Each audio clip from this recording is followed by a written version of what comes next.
forma breve, eu queria simplesmente retomar aqui com vocês algumas coisas da primeira leitura de ontem e da primeira leitura de hoje. Uai, padre, mas não são as mesmas? Não. A festa de Pentecostes, como outras festas importantes da nossa igreja na solenidade, tem duas liturgias. A missa de vésperas, que tem uma liturgia, e a missa do dia de Pentecostes, que é outra liturgia. Então nós temos 8 textos, 4 que são lidos no sábado e 4 diferentes que são lidos no domingo. Então o que a gente vai fazer aqui? Nós vamos fazer um paralelo, uma comparação entre a primeira leitura que nós lemos ontem, que é a leitura do livro do Gênesis, e a primeira leitura que foi lida hoje, que é a leitura da carta de Paulo, Atos. Então é o seguinte, na primeira carta, a primeira leitura que nós gostaríamos de refletir, nós temos um evento bíblico, né, que vocês conhecem, da narrativa bíblica que vocês conhecem, muito interessante, que gira em torno daquilo que nós chamamos de Torre de Babel. Como que a gente pode compreender este fenômeno e como que a gente pode pensar aquilo que aconteceu na Torre de Babel conectado à festa que nós celebramos hoje, que é Pentecostes? Lá no Antigo Testamento, neste episódio da Torre de Babel, o homem, né, com a sua vontade de chegar aos céus, mas uma vontade meio que orgulhosa, né, sem a ajuda de Deus, se propõe a construir uma torre. Nessa imagem topográfica que nós temos do céu, como se fosse um lugar. Então, pensando, né, que Deus está nas alturas, o homem de repente imagina assim, não, então nós vamos construir uma torre, porque nós temos técnica para isso, não é isso? Nós temos técnica de construção, nós vamos construir uma torre e nós vamos alcançar Deus. E começar a construção da torre. Eu gosto muito de pensar nessa imagem, né, de Deus olhando para o homem, vendo ele construindo a torre. E não é uma risadinha maldosa, né? Uma risadinha daquele pai que olha para o filho e fala, como que você é bobo, né? Como que você está tentando conquistar o meu amor sem saber que eu te amo, sem que você precise conquistá-lo. Como que você é bobo, tentando chegar até mim sem saber que eu já fui até o seu coração, que eu já te alcancei. E aí eles recebem um espírito de confusão. Um espírito de confusão. Falavam um idioma só. E nesse espírito de confusão, os idiomas se diversificam. E ao receber essa diversificação dos idiomas, o que acontece? Falta comunicação. E eles não conseguem construir a torre, né? Porque se eu peço tijolo e alguém me traz areia, e se eu peço um martelo e alguém me entrega um serrote, fica impossível de trabalhar. E aí a frase lapidar que eu gostaria de trabalhar com vocês é: não conseguiram construir porque faltou comunicação. O espírito de confusão os impediu de construir. Então talvez uma frase que a gente poderia levar para casa nessa festa de Pentecostes é: sem comunicação não há construção. Vamos repetir? Sem comunicação não há construção. Isto é a mensagem da Torre de Babel. Isso é a mensagem da Torre de Babel. Sem comunicação, não há construção, né? De forma bem direta. E aí a gente poderia pensar isso na nossa vida, e poderia pensar isso, né, na vida dos casais, na família, né? Às vezes na nossa família, nós não abrimos brecha para o Espírito Santo agir, mas abrimos brechas para o espírito de confusão.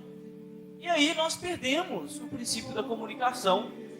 E sem comunicação não há construção. Às vezes, nós vivemos mais o espírito da Torre de Babel do que o espírito de Pentecostes. Todas as vezes que vocês perceberem que existe alguma coisa ruim, né, ou ruinosa na vida de vocês, podem olhar, faltou comunicação. Né? Faltou comunicação. Houve algum problema de comunicação. É assim na igreja, quando a gente não se comunica, não é isso? Por isso, quando o padre chega em cima da hora, fica todo mundo correndo atrás dele. Ô padre, isso aqui vai acontecer, como é que vai ser? Aceita ou não este cargo, como é que é? Né? Sem comunicação, não existe construção. Então, comunicação como um princípio básico. Né?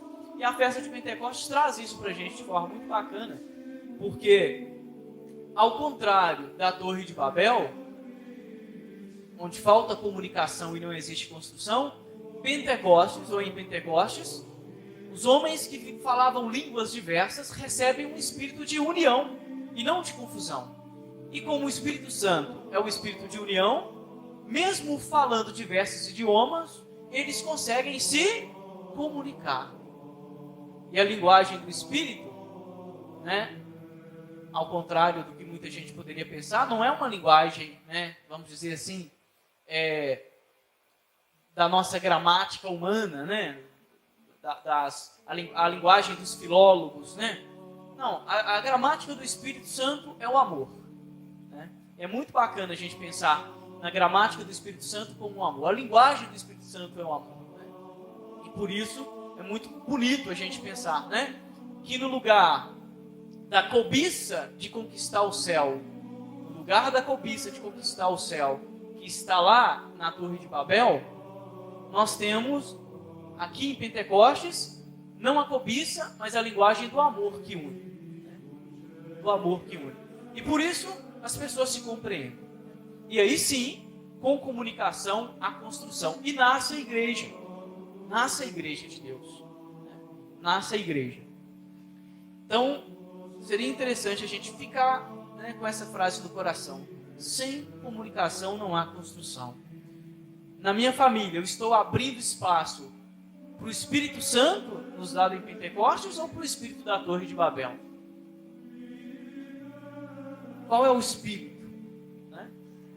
Qual é o Espírito que entra na minha casa, que entra na minha vida? A gente tem que tomar cuidado, porque hoje nós temos outras torres de Babel, não é verdade? Nós temos outras torres que poderiam fazer o papel aí de Babel. Né?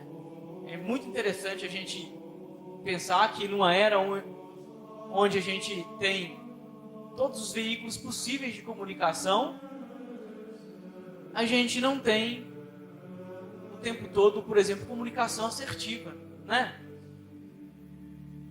Quantos males, por exemplo, tem causado as mensagens de WhatsApp e as discussões nos grupos por aí afora, ou não? Quantas pessoas divididas, né? Porque nós perdemos o contato de corpo a corpo, e aí a gente pode excluir, não é isso? Bloquear, deletar. No mundo onde a comunicação flui, né, é muito sintomático que não exista construção. Não existe a construção, por exemplo, de um mundo de paz, né, de um mundo de tolerância. É muito estranho, né? Uma era em que a comunicação está a todo vapor, ao invés da gente realmente ter uma verdadeira comunicação, nós temos, parece que, um espírito de confusão. Para terminar a homilia, lembrar do que hoje Paulo escreve, aí sim, à comunidade de Corinto. Na comunidade de Corinto, Paulo retoma esse espírito de comunicação, esse espírito de união e não de confusão. Primeiro para dizer, ninguém pode dizer Jesus Cristo é o Senhor se não for pela graça do Espírito Santo. Primeiro para dizer assim, até a sua forma de orar depende do Espírito. Então olha que bonito, né? Se você acorda de manhã e diz, obrigado meu Deus por esse dia, já é o Espírito Santo falando em você. Se você passa por alguém na rua e se comove com aquela pessoa que está ali deitada, passando frio e fome, já é o Espírito Santo que ora em você, porque a caridade é a melhor das orações. Amém? Tomara que seja amém mesmo. A caridade é a melhor das orações. Então, se você se comove, já é o Espírito Santo que age em você. Mas Paulo vai dizer algo mais ainda. Vai dizer assim, muitos são os carismas, mas um só é o Espírito. Não é isso? Muitos são os dons, mas um só é o Espírito. Por que é importante a gente ressaltar isso hoje? Porque a nossa igreja, o cristianismo, né, que nasce em Roma, nasce com um nome que às vezes nós falamos sem entender. Nasce com o nome de católico. O termo católico é um termo muito antigo. Depois ele virou um termo que a gente mais confessional, né? Para separar protestantes e católicos. Você sabe o que significa católico em grego? Talvez algumas pessoas saibam, porque estudaram já. Né? Mas para os que não sabem, eu vou recordar, ou vou ensinar. Né? Católico, kataholos, significa literalmente universal. Por isso que a Igreja Católica, como era a Igreja do Império Romano, e o Império Romano tinha a pretensão de ser universal, né? É um império onde não há ocaso, onde o sol brilha sempre, né? Historiadores sabem disso, né, Teófilo? Então, por isso que se coloca o nome de católico, para falar que é universal. Universal. E quando a gente pensa, né, nessa característica do universal, nós estamos falando daquilo que respeita os carismas, daquilo que respeita, vamos dizer assim, né, as sensibilidades e a diversidade. Por isso que Paulo diz, um só é o Espírito, muitos são os carismas, mas um só é o Espírito, e muitos são os dons, mas um só o Espírito, para nos recordar que a Igreja Católica, a igreja que nasce de Pentecostes, é uma igreja que precisa ser tolerante, é uma igreja que não é uma seita e nem um gueto. Aqui cabe todo mundo, dentro da santa tradição, mas cabe todo mundo. E a Igreja Católica, ela tem respeitado isso durante séculos, né? Vez ou outra, já eu vou terminando, viu, gente? Nós temos a coroação, mas não tem como a gente deixar de falar algumas coisas, né? De vez em quando uma pessoa me pergunta assim, né? E pergunta mesmo, ou na faculdade de teologia, ou nas assessorias que a gente dá por aí, ou dentro da paróquia, né? Ô padre, por que o Papa Francisco, ou o Papa Bento XVI, ou o Papa tal, não proíbe tal coisa? Não corta tal grupo? Eu falo, porque o Papa é católico. Porque o Papa não tem uma igreja de gueto. É por isso. O que o magistério faz é olhar para a sensibilidade dos fiéis, que a gente chama de sensus fidelis, né? Ou sensus fidelium, para ficar mais bonitinho em latim, e com a concordância direitinha também, né? É olhar e dizer assim, meu irmão, nós aceitamos a sua forma de orar, aceitamos a sua forma de pregar, toma cuidado com isso, porque isso aqui extrapola o cristianismo. É isso que o magistério faz.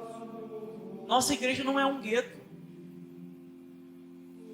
Muitos são os carismas, mas um só é o Espírito.